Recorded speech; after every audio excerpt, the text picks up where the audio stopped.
سورة الهمزة. بسم الله الرحمن الرحيم.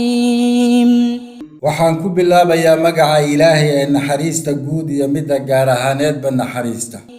ويل لكل همزة لمزة.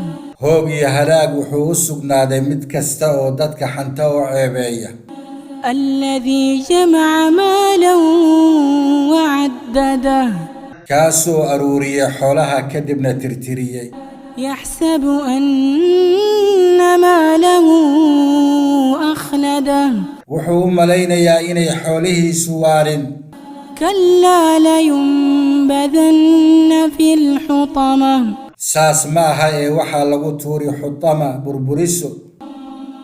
وما أدراك ما الحطمة. maxaa ku ogeysiiyey nabi maxamedow sallallahu alayhi wasallam naarta xutama waxay tahay? نار الله الموقدة. waa naarta ilaahay ee la horiyey.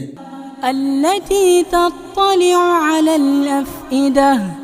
taasoo kuleelkeedu gaarayo wadnaha dadka.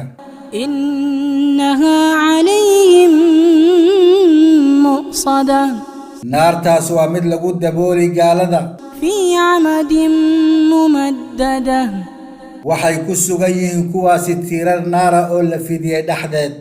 suurat alhumaza waa makiya 9 aayadood ayayna ka kooban tahay waana suuradda 104 ee qur-aanka kariimka ah.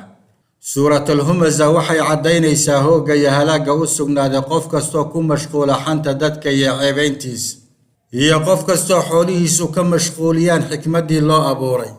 kuwa dadka ceebeeya ee adduunyadu ay ka mashquulisay aakhiro waxaa lagu tuuri doonaa naarta burburisa ee xutama waana lagu dabooli tiirar waaweyn ayaana lagu sii tiirin si aysan marnaba naarta uga bixin. haddaba walaa naftaada ka ilaali naarta ilaahay.